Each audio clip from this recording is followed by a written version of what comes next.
Chapter 4. The Static Heads. The hospital above was becoming a temple of silent perfection. Every hour, more patients emerged from the bioregan chambers with that same indigo-eyed serenity, moving with a synchronized grace that made Alara's skin crawl. They didn't argue, they didn't complain, they simply were. Alara retreated from the glow of the ward, slipping into a service stairwell that smelled of damp concrete and forgotten files.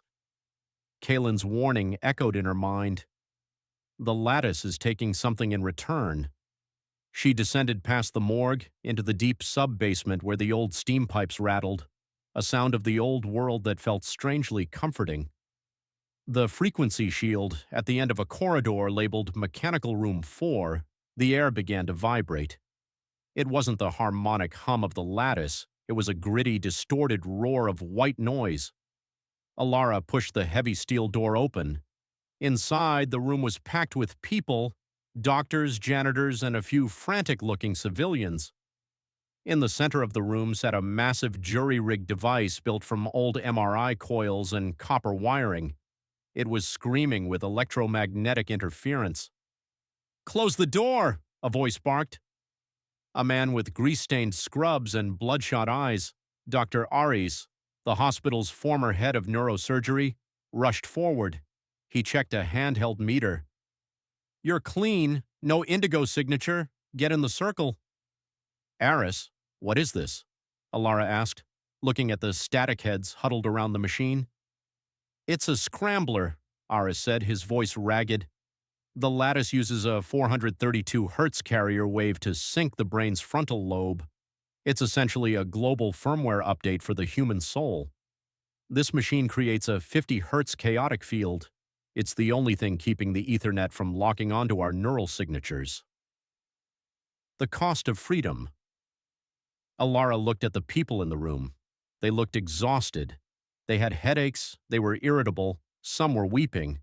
They were the opposite of the calibrated upstairs. They were messy, they were human. "Kalen sent me a message," Alara whispered.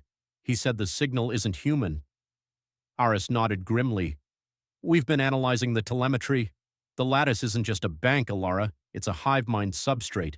The prosperity payouts hitting everyone's phones right now, those aren't just credits. They're energy tokens. To spend them, your resonance has to be green. If you feel anger or dissent or even deep grief, your account freezes. It's the ultimate behavioral modification tool." One of the nurses, a girl no older than 20, looked up. "I just wanted my mother to breathe again. They put her in the pod, and now she doesn't recognize my father. She says the collective has no husband. She's empty, Alara." The breach. Suddenly, the white noise from the MRI coils began to falter. The lights in the basement shifted from a dirty yellow to that familiar, terrifying violet. "They found us," Aris gasped, diving for the controls. "The lattice sensed the void. It doesn't tolerate static." The basement door didn't burst open. It simply dematerialized, turned into light pixels by a Vanguard neutralizer beam.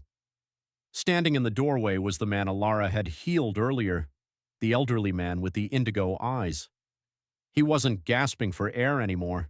He looked like an archangel of cold logic.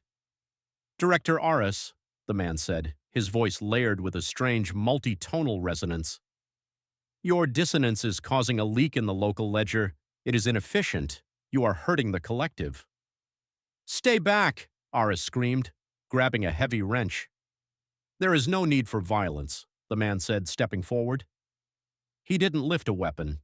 He simply opened his palm and a soft indigo light filled the room.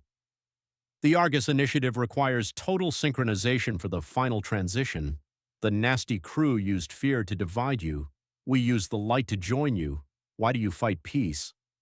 The choice Alara felt the violet hum beginning to tickle the back of her brain. Her headache started to fade. A sense of overwhelming rightness began to wash over her. She saw Aris drop the wrench, his face softening, his eyes starting to shimmer. "No," she thought, biting her lip until she tasted blood. "The pain is mine. The mess is mine." She reached into her pocket and grabbed her comms link, frantically typing a burst transmission to Kalen. Kalen, they're in the basement. The calibration isn't optional. If you can hear me, break the signal. Give us back the static. As the indigo light touched her skin, Alara felt the bank notification on her wrist unit chime. Account active. $100,000. GBU received. Status. Harmonizing. She looked at the indigo-eyed man and saw the signal in the static reflected in his pupils. It wasn't a map of a person, it was a map of a cage.